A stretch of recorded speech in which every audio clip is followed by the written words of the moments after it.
ওয়ালাইকুম আসসালাম। আমারে মিলে খবর দিলেই পারতেন। আসেন হুজুর আসেন। মামা মামা, এই যে আমগো মিলের মালিক আসছেন, জলদি মাদুরটা দাও। আসেন হুজুর, এইদিকে আসেন।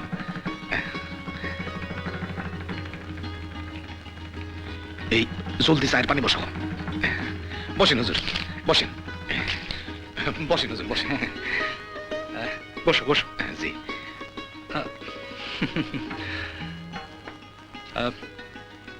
আমি তোমার ছেলে রাজুর জন্য এসেছি। রাজু? তোমার রাজু আমার মেয়ে রুনাকে ভালোবাসে। না না হুজুর, সবকিছুর একটা সীমা থাকা উচিত মামা। চাকর হয়ে মালিক হওয়ার স্বপ্ন দেখবো, এটা তো বিরাট অন্যায়। ছি ছি। অন্যায় শুধু রাজুই করেনি, আমার মেয়ে রুনাও করেছে। মানে? আমার মেয়েও তোমার রাজুকে ভালোবাসে। তাই আমি রাজুর সাথে আমার মেয়ে রুনার বিয়ের প্রস্তাব নিয়ে এসেছি। না না, হয় না হুজুর, হয় না। আমি দারোয়ান, আপনি মালিক। কেন? এখন সব হয়। না না, হয় না হুজুর, হয় না। রাজুর সঙ্গে আমার রুনা মায়ের, না না, রাজু আমার রুনা মায়ের যোগ্য না হুজুর। রাজু নষ্ট হয়ে গেছে। এ কি বলছো সাজু? তোমার ছেলে লেখাপড়া শিখে মানুষ হয়েছে। হয় নাই। সাজু দারোয়ানের পোলা মানুষ হয় নাই, শিক্ষিত হয়েছে। ও লেখাপড়া শিখে নাই হুজুর, উঁচুতলায় ওঠার জন্য মই বাইতে শিখছে। সাজু, কষ্ট আমারও কম না। তবে রুনা জানতো না তোমাদের আসল পরিচয়। কারণ রাজু বলেছিল তার বাবা মা নাকি কানাডায় থাকে, বিরাট ব্যবসা করে।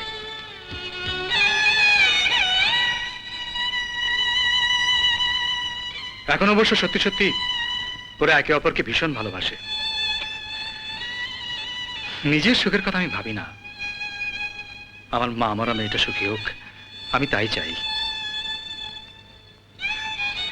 তাই তোমার কাছে আমি ওদের বিয়ের প্রস্তাব নিয়ে এসেছি। আপনি আমারে মাফ করেন হুজুর, আমি এটা পারবো না। রুনা মায়ের জীবন আমি ধ্বংস করতে পারবো না হুজুর। তুমি আমার প্রস্তাবটা ভেবে দেখো। মনে রেখো, আমি চাই যে আমার মেয়েটা সুখী হোক।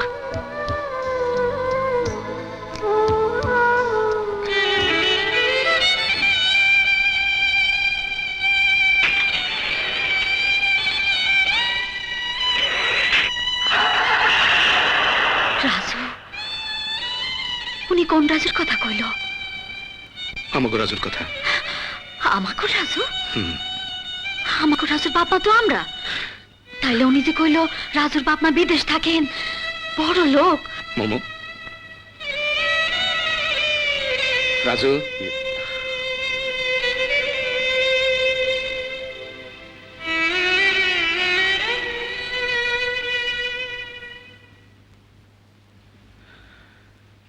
আমার পরিচয় দিতে তো লজ্জা করে। কেন? চাকরির জন্য পরীক্ষা দিতে গিয়া কি কইছিলি? কি কইছিলাম মনে নাই?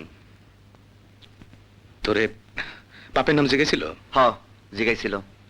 তুই কি কইছিলি? তোমার নাম কইছি। আমি কি কাম করি জেগাই নাই? ইয়ে, তুমি যা করো তাই কইছি। কারা?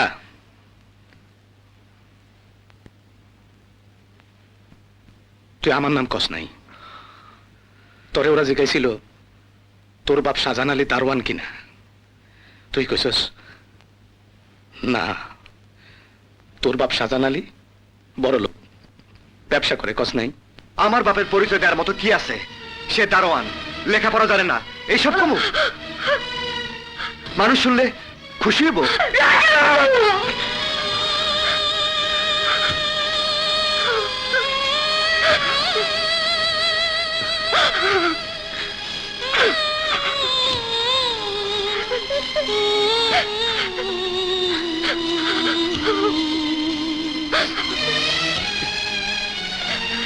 ওরে শাসন করো কে? আমরা তোর কেউ না। তুমি ওর মা না, আমি ওর বাপ না। তুমি ওর পেটে ধরো নাই, আমি ওর বুকে রাখি নাই। ওর বাপ মা তো বড় লোক, বিদেশে থাকে। মোমো, তুই ওরে যাইতে কহ, ওর বড় লোক বাপ মায়ের কাছে চলে যেতে কহ, চলে যেতে কহ। টাকা পয়সা ধন দৌলতে কেউ বা আমির হয় রে, আমি হব রাজার রাজা, তোরই পরিচয় রে।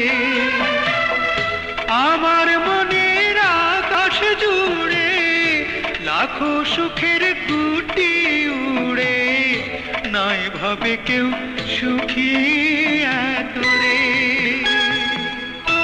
তোরে নিয়া আশা যত, আকাশে নাই তারা তত রে। তোর প্রস্তাব ফিরিয়ে দেয় ওই দারোয়ান, তার এত সাহস? হ্যাঁ, লোকটা সাহসী। ও একদিন রুনার জীবন বাঁচিয়েছিল, সাহস না থাকলে পারতো না। আমার কি হয়েছিল বাবা? আমার তো কিছু মনে নেই। তুই আমার সাথে ফ্যাক্টরিতে বেড়াতে গিয়েছিলি, তোর পুতুল পড়ে গিয়েছিল ছাদ থেকে, তুই সেটা ধরতে গিয়ে পড়ে যাচ্ছিলি। ওই সাজু সেদিন ছুটে এসে না ধরলে। ধরবি তো, সাজু তো তোর চাকর, রুনা পড়ে গেলে সে ধরবে না তো কি করবে? তোর যদি মনে ধরে তো যা, 5-10 হাজার টাকা খরচ দিয়ে আয়। কিন্তু তাই বলে তো তার ছেলেকে জামাই করা যায় না, বংশ মর্যাদা বলে তো একটা কথা আছে। ধর তোর মেয়ের সাথে আমার ছেলের বিয়ে হতে পারে না, তোমার ছেলের সাথে আমার বিয়ে কখনো হতে পারে না।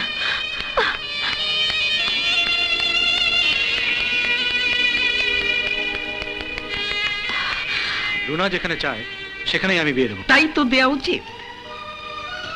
ঠিক আছে, তোমরা যখন চাও রাজুর সাথে হবে তখন তাই হবে।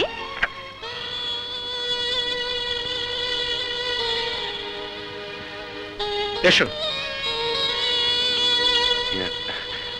আপনাকে আমার কিছু বলার ছিল। তুমি তোমার বাবা মার পরিচয় গোপন করেছিলে, এই তো বলবে? কি করেছিলে, কি বলেছিলে সেটা ভুলে যাও, এখন কি করবে সে কথা ভাবো।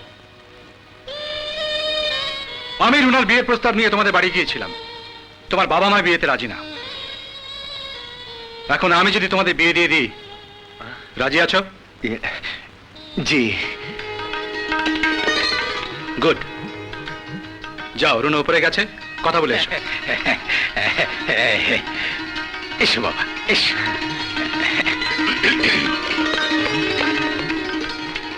বাবু, বল। আজই ওদের হলুদের বাজার করে আনো, পরশু তরশুর মধ্যে বিয়েটা হবে। ঠিক আছে।